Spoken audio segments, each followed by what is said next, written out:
Hey y'all, it's my review for the Real Housewives of New Jersey, episode 3. So we left off on that cliffhanger of Melissa and Teresa going at it about the engagement party. Now I don't really care for Melissa that much, but I believe Teresa is lying because she already admitted that she was feeling some type of way because in her mind, she thought Melissa and Joe wasn't supporting her fiance. Teresa's also known to be petty, and it's very easy to believe that she wouldn't sit her brother and his wife that she can't stand at the main table. The argument starts to de-escalate when Melissa says that she actually supports Teresa and Louie, and it's fine if she's not in the wedding, which we know she felt some type of way about that, because that was dirty on Teresa's part. But then Teresa says, well, do you want to be in the wedding? And why would she ask her that? Like, if she wanted Melissa in her wedding, she would have had her in her wedding. And I'm so glad Melissa didn't say yes, because that would have made it seem like Melissa was the one that was thirsty to be a bridesmaid. It still blows my mind that so many people love Teresa because she be doing a lot of underhanded things. I think people just hate Melissa so much that they just like Teresa out of spite. So afterwards, they both give each other a fake hug like they always do, and the other ladies applaud that they came to a resolution, only for them to probably fight later down the line. So next scene we're with Dolores and her new man, and he's asking her, where's Mr. Potato Head? And he's talking about Frank. We see that they kind of like bust each other's balls a little bit because in the flashback, they show Frank calling him Buzz Lightyear. So they're keeping the Toy Story theme going. So the reason Frank is coming over so he could do his part of the photo shoot because he couldn't make it when all the other guys did it. It's like an Easter Bunny theme. When Frank arrives, you can definitely tell the dynamic between him and Dolores has changed. Much so because she has a man that's interested in her this time around. I really think that old zombie doctor she used to talk to liked Frank more than her. They're all talking, and Frankie invites Paulie to the upcoming guys' night out where they have like all the house husbands. Isn't it gonna be weird though that Dolores has two guys representing her? Like, I was just asking my friend that who watched Jersey, should Frank be going on the guys' trips now that Dolores has a man that will participate in the activities? I think it would be weird.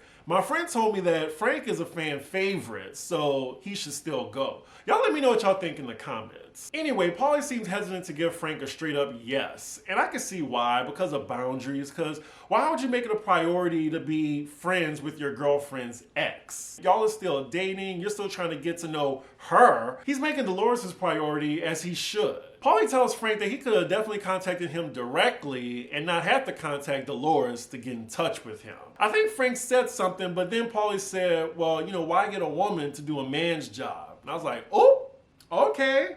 Then he says, I got her. This is a really good storyline for Dolores. I'm very curious where this whole dynamic goes later in the season. Lord, Frank in this bunny outfit, fast forward. Next scene, we're with Margaret, Melissa, and Jackie all going to lunch. Of course, Jackie wants to know why wasn't she invited to the mozzarella party. And they tell her, they say Danielle thought that you were looking her up and down the last time they were all together. Jackie actually admits it. She says, I don't usually do that, but her outfit looked a mess. She looked like she just got it out the hamper. Now they're all laughing at that, but honestly, who is Jackie to criticize anybody on fashion?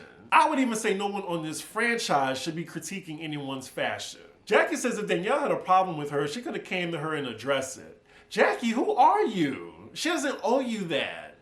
And clearly you admitted to looking her up and down, so she was justified in not inviting your ass. The topic then changes to Jennifer, who Margaret says is spiraling, and honestly no one at that table cares for Jennifer. If y'all remember, 2 seasons ago at the reunion, Jennifer ate their ass up, and we still talk about it to this day. I mean, if I was the other ladies, I would have that chip on my shoulder too. Next scene, we're with the new girl, Rachel, and the gist of this scene is it's her and her husband taking their kid for baby pictures. She's telling him that she wants more kids, and he's like, we just had one 3 months ago. She does not care. Like, she wants one more kid. She says she has embryos in the freezer.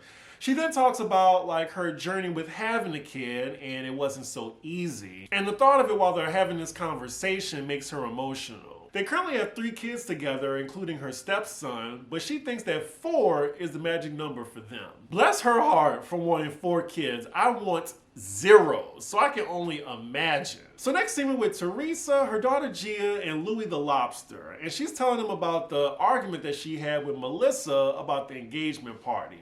Now I thought she was over that. And of course, she's giving them her version of the events that happened. Now, I just want to say we've been ragging on Melissa and Joe for always bringing up Teresa, but in this scene, Teresa brings up Melissa. So I think it's on both sides, personally. It seems like Gia has strong feelings about Melissa and Joe these days, and now we have another one of Teresa's daughters getting in on it.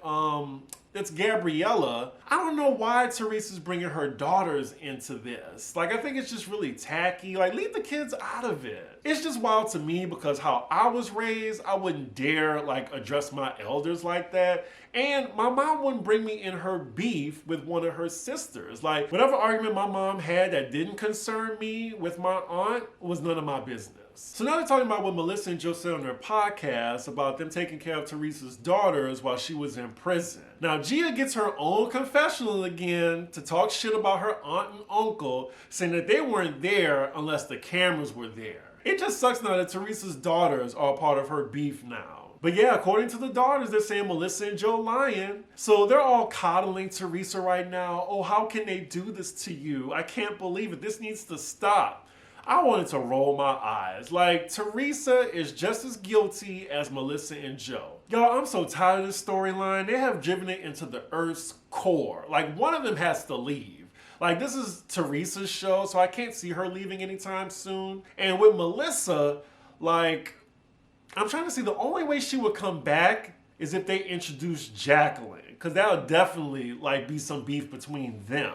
But other than that, if they don't bring her back, then this needs to be Melissa last season. Next scene, we're with Danielle and Melissa. Danielle wants some fashion business advice from Melissa, so she invites Danielle with her as she pulls options for her store. The topic of the conversation is Jackie, and Melissa has no problem delivering what Jackie said to Danielle. She says that Jackie admitted to looking her up and down. And Melissa, you're very messy for telling her that Jackie said her outfit looked like it came out the hamper. She didn't need to know all that. You trying to start some shit. I mean, all that does is make your friend Jackie look like a hating ass bitch. Now, I ain't say that, but that's what she's coming off as. So Melissa's not talking about her argument with Teresa, and Danielle says that she's actually going through a similar situation as Teresa is. She says that she's also beefing with her brother for whatever reason, but she blames the wife in this situation, much like Teresa. Now, you know Melissa's ears perk up when she hears this, and she automatically, without even hearing the story, starts defending the wife. She's saying that, well, you might not want to blame the wife. It could be your brother, because the wife can't really control the husband. She's kind of mirroring, you know, her situation. She says she wants them to get along, but there's only so much that she can do. I mean, they've been trying for 10 years. It's time to hang it up. Next scene, we're with Jennifer and her family. Now, the majority of this scene was a best fiends tea. I fast forward most of it. But now she's talking to her husband about her argument with Margaret. Do y'all notice her husband just be looking so defeated whenever he's talking to her? I think his mindset is, it's just cheaper to keep her. They have 5 kids together. She would run his pockets if they ever got a divorce. And I think he knows that. Anyway, Jennifer is annoyed at him because he's not immediately on her side. Like, he's asking her, well, what are you accountable for in this situation? She don't want to hear that shit. She just want to know that her husband has her back. It looks like Margaret's words be cutting Jennifer deep to the point where she got to ask her husband, does he think that she's self-reflective? I mean, we know she's not, but he's afraid to let her know that. Next scene, we're with Danielle and her family, and this is definitely a best fiends moment, so we're going to fast forward. So then we're with Melissa and Joe and Melissa's family. And it's only a matter of time before they start talking about Teresa. I believe they did around the 3-minute mark of this scene. So Melissa asked her mom, is she invited to Teresa's wedding? You know the answer to that. But they're not. And this definitely pisses Joe off. Because to him, it seems like Teresa isn't moving forward if she continues to do stuff like this. Now, from the outside looking in, like, I can understand Teresa because, I mean, if you don't care for your sister-in-law, like, why would you invite her family?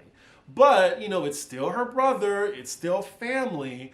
Why can't y'all just, you know, mend fences and just invite your sister-in-law's family? It seemed like on the show, like, they were all close together. So definitely on Teresa's part, it's spite. Now, what I do appreciate about Joe and Melissa, they don't bring their kids into it, because when they started talking about Teresa and Louie, like, they excused the kids from the table. Like, I commend them for that. Melissa's sister then asked, well, have y'all tried talking to Louie to get him to talk to Teresa? And Joe says that Louie the Lobster is making it worse. There's still something I don't like about him. And I could totally see their marriage only lasting 2 years. Joe says he's gonna see Louie at the upcoming guys' night, and I'm pretty sure he's gonna confront him about it because you know Josephine loves herself a moment. Next scene is guys' night, and we're at the 45-minute mark, so it looks like the rest of the episode is dedicated to the husbands. I am watching Housewives. If I wanted to see the house husbands, I would watch a show called The Real House Husbands of Jersey. So yeah, bravo, make this the last time y'all do this. It's so funny that Joe is the Teresa of the house husbands. It's so much macho energy. So they're welcoming, the 2 new husbands to the group.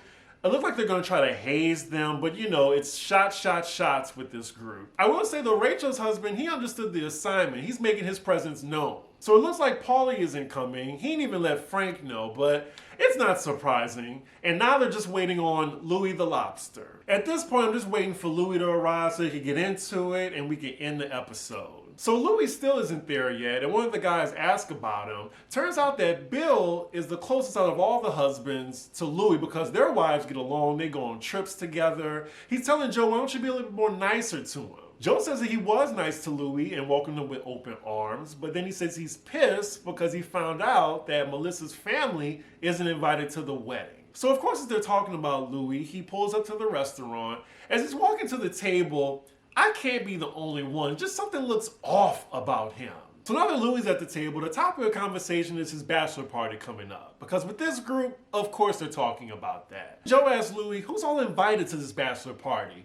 Louie's like, why are you asking me that? So then Joe brings up the wedding and says, oh, you met Melissa's family, right? Good people. So you got 200 people invited and you didn't invite nobody on our side. All Louie can say is there's just a lot of BS going on. I will say though, it's more Teresa's fault than Louie's. Like, Louie's just following what Teresa says. Again, Teresa is petty and her behavior should not be a shock to anybody. She clearly drawn a line in the sand saying that she doesn't fuck with Melissa or her family.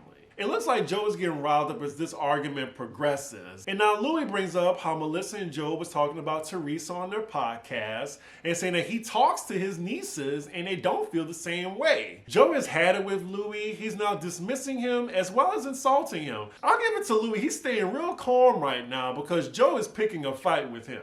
Don't fucking do that. Who does Joe think he is? Joe tells Louie, fuck you, and Louie just smiles. He's like, what are you doing? Does Louie have hands?